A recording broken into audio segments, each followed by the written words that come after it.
evening. Here is top news newsletter, starting with the headlines.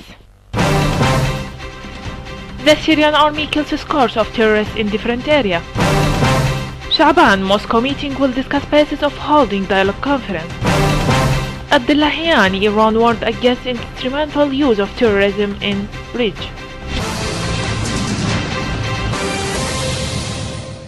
Units of the army and the armed forces killed the scores of terrorists in Al-War neighborhood in Homs city and in Al-Hilaliya farm in Sharshuh village in the province's countryside. The army killed many terrorists and injured others in Jabal al-Akrat, Sijar and Jabal al-Arba'in in Idlib countryside. Units of the army and the armed forces in cooperation with the troops killed all the members of the terrorist group in Al-Mayadin in the countryside of Deir ez-Zor, northeastern province.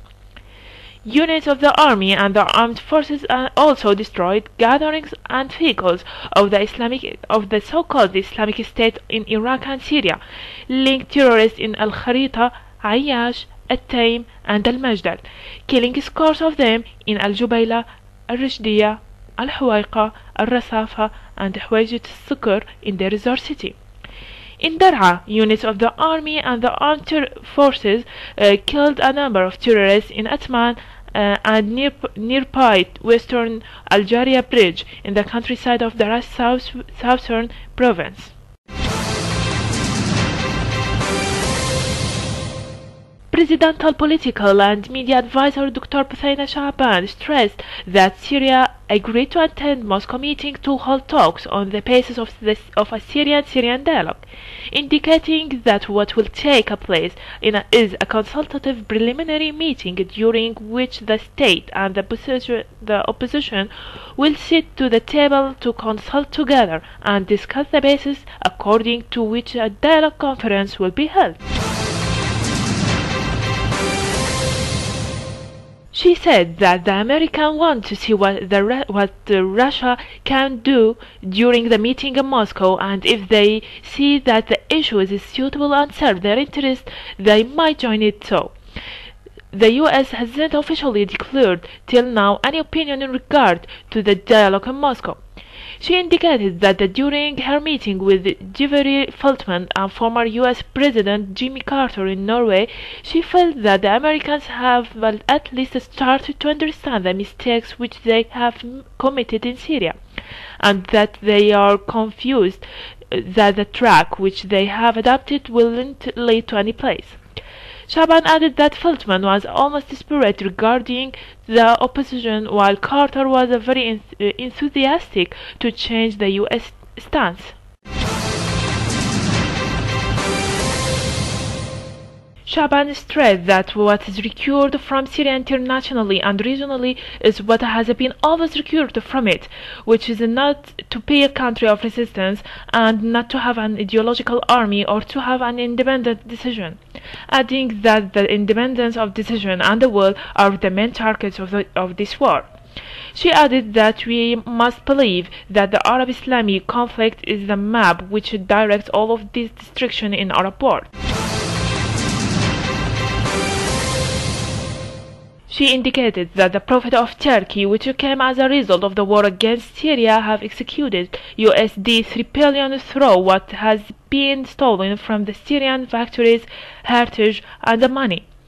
Regarding the Egyptian stance, Shaban said, "We have always been talking positively about Egypt, which is a brotherly country, and the Egyptian army is the brother of the Syrian army."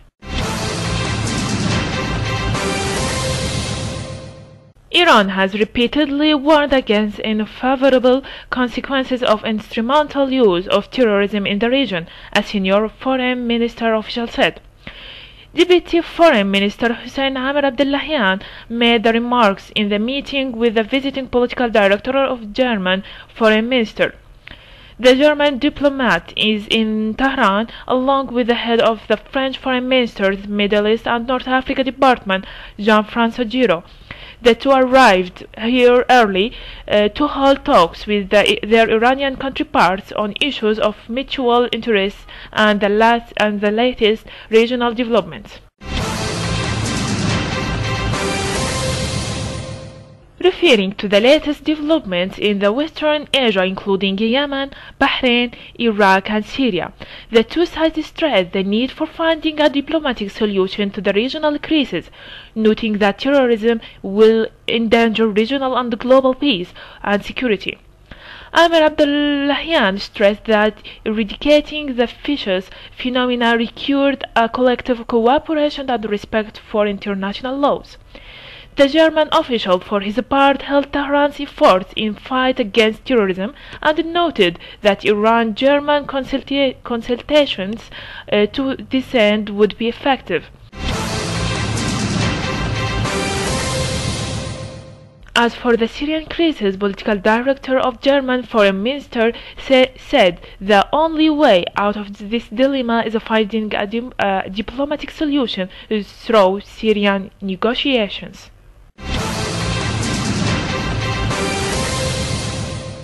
Washington carries out continual drone strikes in Yemen, Pakistan, Afghanistan, and Somalia, killing people. A US-led assassination drone strike has killed at least 6 people in Afghanistan's eastern province of Nangarhar. The spokesman further said that the drone strike took place in the professional Lalpur district. A similar strike on Wednesday reportedly killed at least 3 people in Afghanistan's eastern province of Lagar. The US-led terror drones also killed at least 7 people in the neighboring province of Khost. The US carries out targeted killing through drone strikes in Yemen, Pakistan, Afghanistan, and Somalia. Washington claims that targets of the drone attacks are Al-Qaeda militants, but the local officials and witnesses maintain that civilians have been the main victims of the attacks over the past few years. That's all for today. Thanks for joining us. I'm Inas Ahmad. Good night.